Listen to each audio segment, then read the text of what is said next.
Un bébé abandonné sous les néons froids de Chicago. Un garçon trahi par ceux qui devaient l'aimer. Un enfant jeté dans un pays inconnu, livré à lui-même.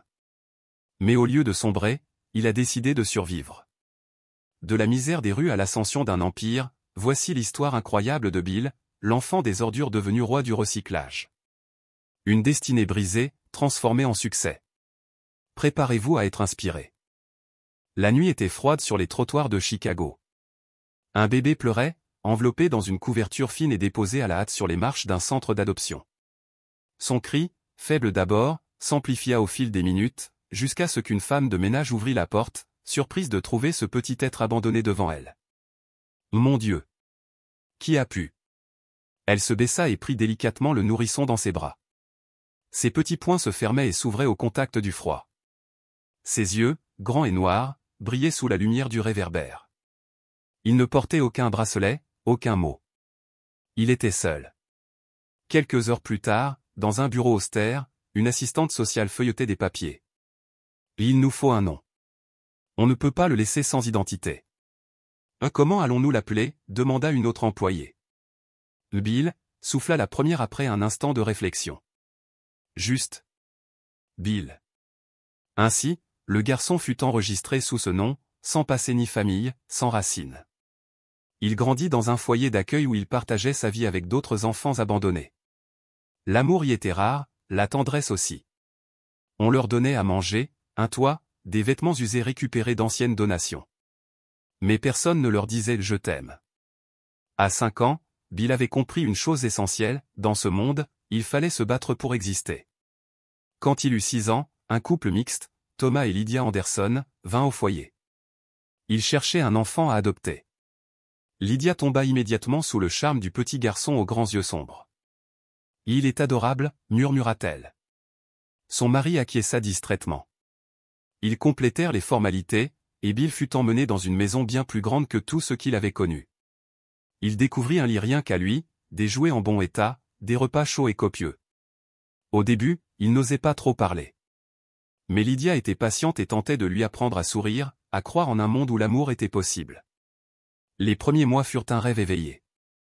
Pour la première fois, Bill se sentit appartenir à quelque chose.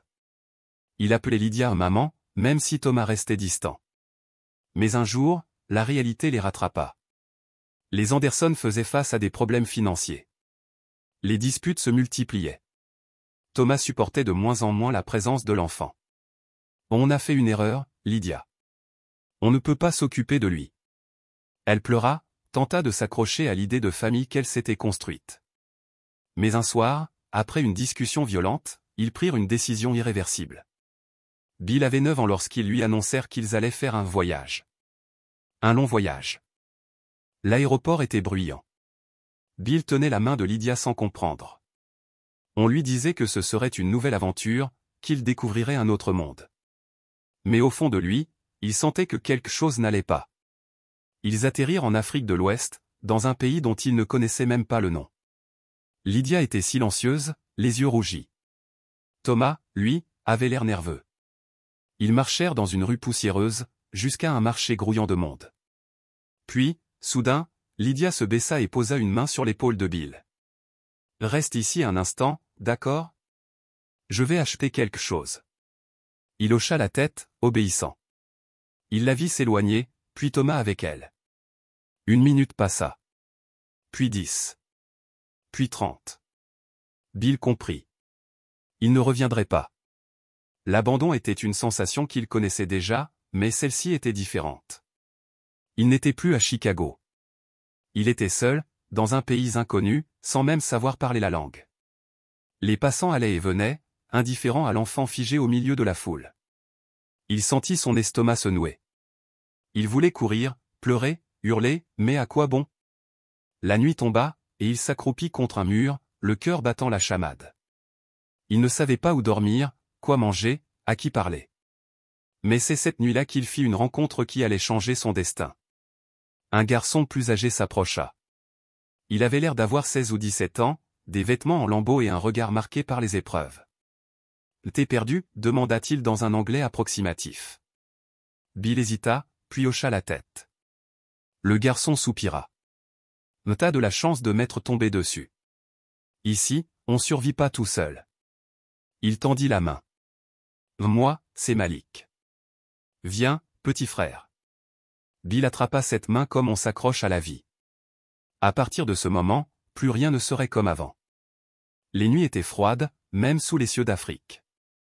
Bill avançait les pieds nus sur le sol dur et poussiéreux, suivant Malik à travers les ruelles mal éclairées. Il ne savait pas où il allait, mais il n'avait pas le choix. Reste près de moi, gamin, murmura Malik en regardant autour d'eux. Ils marchèrent jusqu'à une décharge, immense, à perte de vue. Bill retint un haut le cœur.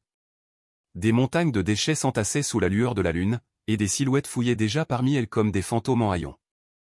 C'est ici qu'on bosse, expliqua Malik. On récupère ce qui a de la valeur, métal, plastique, verre. Tout ce qui peut se revendre. Bill ouvrit de grands yeux. Il avait toujours cru que les poubelles étaient inutiles, mais ici, elles étaient une mine d'or pour ceux qui savaient chercher. Malik lui tendit un sac en toile trouée. Suis-moi et regarde comment je fais. Bill hocha la tête.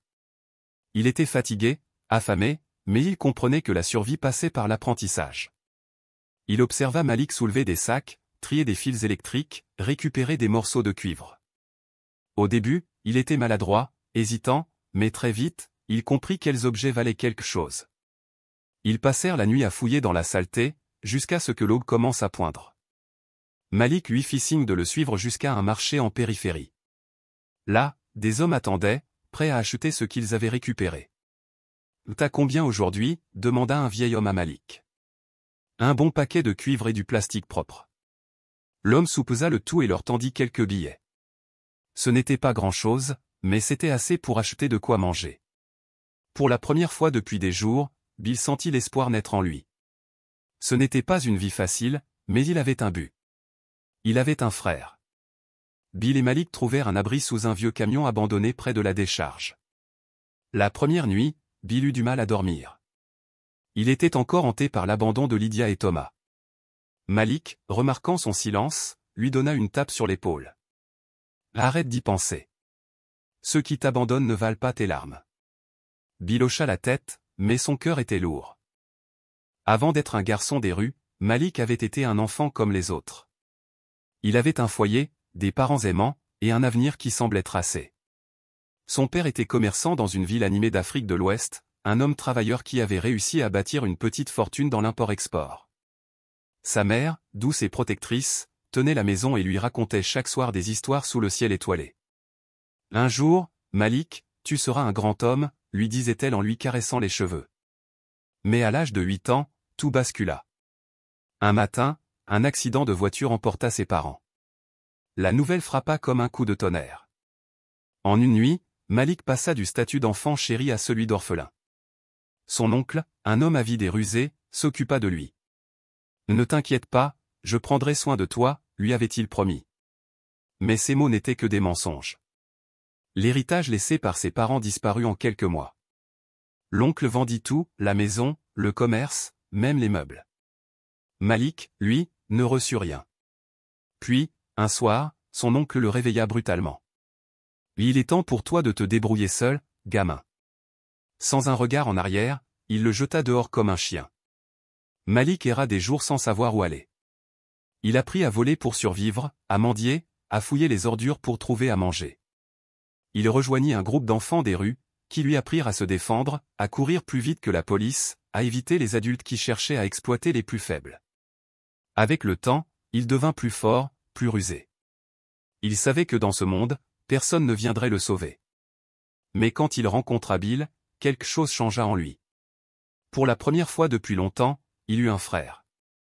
Avant d'être abandonné en Afrique, Bill avait connu une enfance presque normale.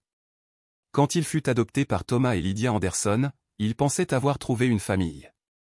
Sa mère adoptive, Lydia, l'aimait profondément. Elle le traitait avec douceur, lui achetait des livres, l'emmenait au parc. « Tu es mon petit prince », lui disait-elle en embrassant son front. Thomas, en revanche, restait distant. Il acceptait l'enfant pour faire plaisir à sa femme, mais son regard était froid. Pendant plusieurs années, Bill connut une vie paisible. Il allait à l'école, jouait avec ses amis et se sentait enfin à sa place. Mais quand il eut 7 ans, tout bascula. Son père adoptif perdit son emploi. Peu après, Lydia dut arrêter de travailler à son tour. Les dettes s'accumulèrent. Les disputes commencèrent. « Cet enfant nous coûte trop cher !» hurlait Thomas. Lydia le défendait, mais elle aussi s'épuisait. La tendresse laissa place à l'amertume. Et un jour, tout changea. Une série de vols eut lieu dans leur quartier. Personne ne savait qui était coupable, mais les soupçons tombèrent vite sur Bill. « Ce gamin, il vient d'où déjà ?» murmurèrent les voisins. « Peut-être qu'il a ramené ses mauvaises habitudes d'avant. » Bill n'avait rien fait. Mais cela n'avait pas d'importance. Un soir, alors qu'il rentrait de l'école, Thomas lui lança un regard noir. « Tout est de ta faute, marmonna-t-il. » Peu après, ils prirent la décision de partir en voyage. Bill ne comprit la vérité que trop tard. Ses parents adoptifs ne l'avaient pas emmené en Afrique pour lui offrir une nouvelle vie. Ils l'avaient laissé là pour s'en débarrasser.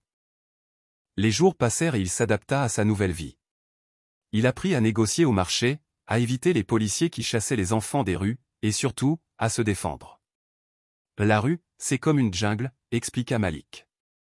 Si t'es faible, on te bouffe. Un soir, alors qu'il revenait de la décharge avec un bon butin, un groupe de garçons plus âgés les encercla. « Vous avez quoi pour nous » ricana l'un d'eux. Malik se plaça instinctivement devant Bill. « On bosse dur, on partage pas avec les vautours. » Mauvaise réponse, souffla l'un des voyous avant de sortir un couteau. Bill sentit son cœur s'accélérer. Mais Malik n'avait pas peur. D'un geste rapide, il lança du sable dans les yeux de leur agresseur avant de lui donner un coup de pied. « On court !» hurla-t-il à Bill. Ils détalèrent dans les ruelles, leur poursuivant sur leurs talons. Mais Malik connaissait les rues comme sa poche. Ils trouvèrent refuge dans une maison abandonnée et attendirent en silence que le danger passe. Bill tremblait encore quand Malik posa une main sur son épaule. « Ici, faut être plus malin que les autres. Si tu veux survivre, faut apprendre à te battre. » Ce soir-là, Bill comprit qu'il devait devenir fort, pas seulement pour lui, mais pour Malik aussi. Avec le temps, Bill devint un expert en récupération. Il comprenait mieux la valeur des objets et repérait rapidement ce qui pouvait être revendu à bon prix. Un jour, alors qu'il creusait dans un tas de déchets électroniques, il tomba sur un vieil ordinateur portable brisé. Il le tendit à Malik. « Tu crois que ça vaut quelque chose ?» Malik haussa un sourcil. « Peut-être, si on trouve quelqu'un pour le réparer. » Ils se renseignèrent et apprirent qu'il existait des ateliers où l'on réparait du matériel électronique. Ils se faufilèrent dans l'un d'eux et observèrent en silence. « On pourrait apprendre à faire ça, » murmura Bill, fasciné. Malik sourit. « T'as raison, gamin. » Petit à petit, ils commencèrent à mettre de côté les objets électroniques qu'ils trouvaient. Ils observaient les réparateurs, posaient des questions discrètement. Malik était habile de ses mains, et Bill avait une mémoire impressionnante. Un jour, après plusieurs mois d'apprentissage, ils réussirent à réparer un vieux téléphone qu'ils avaient trouvé. Ils le vendirent au marché pour 5 fois plus que ce qu'ils gagnaient d'habitude. Ce fut le déclic. Mais cette fois, ils ne se contentaient pas de vendre brut, ils réparaient, amélioraient, transformaient. Leur réputation grandit. On commença à leur apporter des appareils en panne en échange d'une petite somme. Les autres enfants de la rue les regardaient avec admiration. « Comment vous faites » demanda un jour un garçon plus jeune qu'eux. Bill haussa les épaules. « On bosse plus dur que les autres. » Un jour, un homme d'affaires local, impressionné par leur travail, leur proposa un petit atelier pour développer leur activité. Ils acceptèrent sans hésiter. Bill avait alors 16 ans. Il ne ramassait plus les ordures pour survivre. Il était devenu un entrepreneur. Mais il savait que ce n'était que le début. Les années passèrent, et Bill et Malik grandirent. À mesure que leur petit commerce prospérait, ils commencèrent à attirer l'attention, non seulement des marchands et des concurrents, mais aussi des filles. Bill, devenu un adolescent élancé, avec un charisme brut et une intelligence vive, ne laissait pas indifférent. Mais il était différent de Malik sur ce point. Là où son frère adoptif aimait séduire, flirter, s'amuser, Bill restait réservé. « Pourquoi t'es toujours aussi sérieux, gamin ?» plaisantait Malik en le poussant du coude après avoir charmé une vendeuse du marché. « J'ai pas le temps pour ça », rétorquait Bill. Mais un jour, une fille le fit douter. Elle s'appelait Aïcha. C'était une jeune femme d'une beauté frappante, avec des tresses épaisses et des yeux perçants. Elle vendait du poisson au marché et semblait connaître Malik, qui lui faisait la cour depuis des mois sans grand succès. T'as un sourire trop arrogant, lui avait-elle dit un jour en riant. Et toi, t'es trop dur, répliqua Malik en haussant les épaules. Mais ce fut Bill qu'elle remarqua. Il ne la regardait pas avec cette assurance insolente, mais avec un mélange de curiosité et de méfiance. Il ne parlait pas beaucoup, mais chaque mot qu'il prononçait comptait. « Pourquoi tu me regardes comme ça ?» demanda-t-elle un jour, amusée. « Je me demande pourquoi tu m'intéresses, » répondit-il sans détour. Aïcha éclata de rire. « Parce que je suis belle ? Parce que tu es différente. » Ce jour-là, quelque chose naquit entre eux. Mais Bill était hanté par son passé. Il avait toujours peur de s'attacher. Peur qu'on l'abandonne encore. Aïcha était patiente, mais il y avait une limite à tout. « T'es pas prêt ?» lui dit-elle un soir en soupirant. Il la regarda s'éloigner, et pour la première fois, il sentit qu'il venait de perdre quelque chose d'important. À 20 ans, Bill et Malik n'étaient plus de simples gamins des rues. Leur petit commerce s'était transformé en un véritable business. Ils avaient embauché des jeunes comme eux pour récupérer des appareils, tandis qu'eux se concentraient sur la réparation et la revente. Ils avaient même ouvert un petit atelier. Mais avec l'argent et la réussite vinrent les premiers ennemis. Certains marchands voyaient d'un mauvais œil ces deux jeunes qui gagnaient de plus en plus d'argent. Ils étaient censés être des misérables, pas des hommes d'affaires. Un soir, alors qu'ils fermaient leur boutique, ils trouvèrent leur atelier vandalisé. Les étagères renversées. Les outils volés. Malik serra les poings. « Ils veulent nous faire tomber. » Bill, lui, resta silencieux. Il savait que ce n'était que le début. Les attaques se multiplièrent. Leur fournisseur principal, un vieil homme qui leur revendait des pièces détachées, reçut des menaces pour cesser de travailler avec eux. Des rumeurs se mirent à circuler sur eux, qu'ils volaient leur matériel, qu'ils arnaquaient leurs clients. Mais le pire fut quand Malik fut agressé en pleine rue par un groupe d'hommes envoyés par un concurrent jaloux. Il rentra à l'atelier avec une coupure sur la lèvre et des bleus sur les côtes. Bill vit rouge. « On va leur montrer qu'on ne se laisse pas faire », déclara-t-il. Mais Malik l'arrêta. « Non. Si on rentre dans ce jeu, on perd. On doit être plus malin qu'eux. » Alors, au lieu de riposter par la violence, ils décidèrent de frapper là où ça faisait mal, le marché. Ils firent en sorte d'avoir les meilleurs prix, les meilleures réparations, et surtout, la meilleure réputation. Ils commencèrent à travailler avec des partenaires influents, des hommes qui avaient du poids dans le commerce local. Petit à petit, les attaques cessèrent. Parce que leurs ennemis comprirent qu'ils n'étaient plus des gamins de la rue. Ils étaient devenus intouchables. À 27 ans, Bill et Malik étaient devenus de véritables entrepreneurs. Ils avaient levé des fonds, investi dans un grand atelier, et embauché des dizaines de jeunes en difficulté pour leur apprendre le métier. Leur entreprise ne se contentait plus de réparer des appareils. Ils étaient devenus une référence dans le recyclage électronique. Des investisseurs étrangers commencèrent à s'intéresser à eux. « Vous avez bâti un empire », leur dit un banquier lors d'une réunion. Bill échangea un regard avec Malik. « Non », corrigea-t-il. « On a juste refusé d'être des victimes. » Malik, lui, profitait de la vie. Il enchaînait les conquêtes, charmant avec son sourire et son assurance. « La vie est trop courte pour se prendre la tête », disait-il à Bill. Mais Bill n'était pas comme lui. Son cœur appartenait encore à Aïcha. Un soir, alors qu'il se promenait dans le marché où tout avait commencé, il la vit. Elle était là, plus belle encore qu'avant, tenant un panier de légumes. Elle croisa son regard et un sourire triste apparut sur son visage. « Alors, c'est vrai, dit-elle. T'es devenu un homme important. » Bill hocha la tête, incapable de parler tout de suite. « Et toi ? » ?»« Moi, je vis ma vie. » Ils se regardèrent en silence. Il aurait voulu lui dire qu'il ne l'avait jamais oublié. Mais Aïcha était une femme fière. « Pourquoi tu n'es jamais revenu ?» demanda-t-elle enfin. Bill baissa les yeux. « Parce que j'avais peur de perdre encore. » Elle secoua la tête. « T'as déjà perdu, Bill. Maintenant, il est peut-être temps d'essayer de gagner. » Puis elle tourna les talons et disparut dans la foule, le laissant seul avec son cœur qui battait plus fort que jamais. Le succès de leur entreprise attira encore plus de jalousie. Un ancien rival, Moussa, qui possédait un commerce similaire, s'était allié à des investisseurs véreux. Son objectif était clair, faire tomber Bill et Malik. Un matin, Bill reçut une convocation au tribunal. On les accusait de vendre du matériel volé. « C'est impossible !» protesta Malik. « On achète nos pièces légalement. » Mais quelqu'un avait falsifié des documents. Bill savait qui était derrière tout ça. Moussa lui rendit visite dans son bureau. « T'es monté trop vite, gamin, lui dit-il. T'as oublié que la rue n'aime pas les gagnants. » Bill le regarda longuement avant de répondre. « Non, c'est toi qui as oublié que je viens de la rue. » Il savait qu'il devait frapper fort. Il engagea un avocat, fouilla dans les archives, chercha des témoins. Une semaine plus tard, il apporta la preuve que Moussa achetait des produits illégaux. Moussa fut arrêté. Bill et Malik venaient d'échapper à leur plus grande menace. Mais ils avaient compris une chose, plus ils montaient, plus les ennemis se faisaient nombreux. Bill et Malik étaient maintenant riches. Très riches.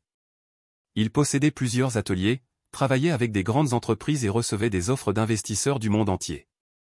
Mais l'argent changeait tout. « On doit s'étendre », disait Malik. « Acheter des terrains, ouvrir d'autres branches. » Bill, lui, hésitait. Il voulait croître, mais pas au détriment de leur éthique.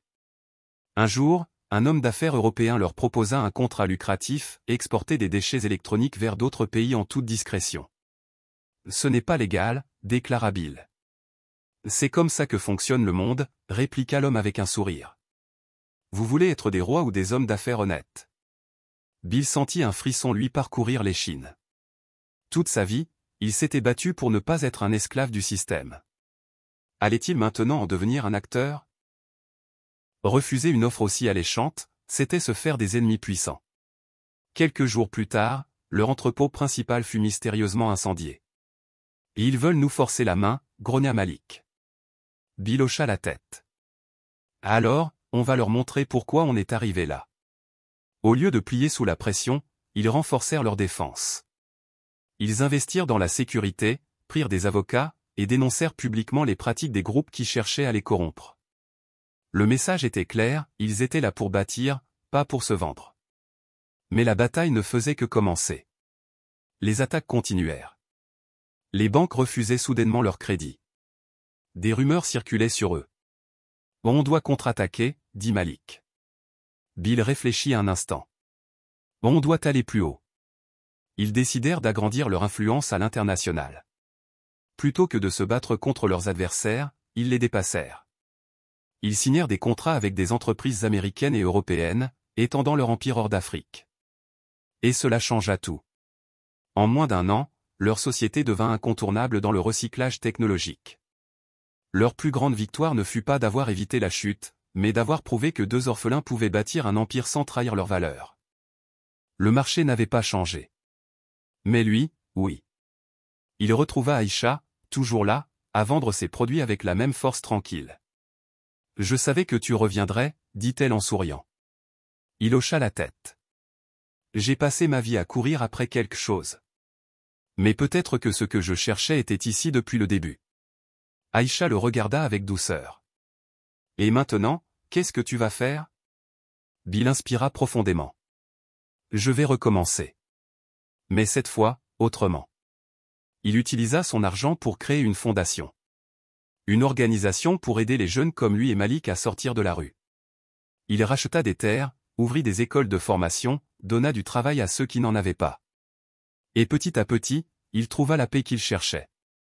Lors d'un voyage d'affaires à Chicago, Bill retourna dans la ville où tout avait commencé. Il se tenait devant l'orphelinat où il avait grandi, une sensation étrange l'envahissant. Malik, à ses côtés, lui donna une tape sur l'épaule. « On n'est plus ces gamins, frangin. » Bill hocha la tête. Mais ce voyage lui réservait une surprise inattendue. Lors d'une réunion d'affaires, une femme aux cheveux poivre et sel entra dans la pièce. Elle avait le même regard que lui. Son souffle se coupa. « Bill », murmura-t-elle. C'était sa mère biologique. La femme tremblait. « Je t'ai cherché. » Bill sentit sa gorge se nouer. « Vraiment ?» demanda-t-il, la voix froide. Parce que moi, j'ai passé ma vie à chercher un endroit où appartenir. Elle éclata en sanglots. Je n'ai jamais voulu t'abandonner. J'étais jeune, seul. J'ai cru que tu aurais une meilleure vie sans moi. Malik croisa les bras. Une meilleure vie? Il a grandi dans la rue, madame. Elle baissa la tête, honteuse. Bill ferma les yeux un instant. Il aurait pu lui en vouloir pour toujours. Mais il avait appris que la colère n'effaçait pas le passé. Je ne peux pas changer ce qui est arrivé, murmura-t-il. Mais je peux choisir comment avancer. Il tendit la main. Elle l'attrapa en pleurant. Ce jour-là, il ne retrouva pas juste sa mère. Il ferma une blessure ouverte depuis son enfance. Des années plus tard, Bill et Malik étaient devenus des icônes du succès et de la résilience. Ils avaient construit des écoles de formation, des centres pour jeunes en difficulté. Bill était retourné vivre en Afrique, où il avait retrouvé Aïcha. Un jour, lors d'une cérémonie, un journaliste lui demanda. « Vous êtes aujourd'hui millionnaire. Quelle est votre plus grande réussite ?» Bill sourit et posa une main sur l'épaule de Malik. « Ne jamais avoir oublié d'où on vient. Car la vraie richesse, ce n'était pas l'argent. C'était l'héritage qu'on laissait aux autres. » Bill avait compris une chose essentielle. La richesse, ce n'était pas l'argent. C'était ce qu'on laissait derrière soi. Et lui, il voulait laisser autre chose que des billets. Il voulait laisser une chance. Car après tout, il était né sans rien. Mais il avait construit un empire. Non pas avec de l'or. Mais avec de la résilience. Si cette histoire vous a touché, montrez-le. Likez, commentez et partagez pour inspirer encore plus de monde. Abonnez-vous et activez la cloche pour ne rien manquer des prochaines histoires incroyables.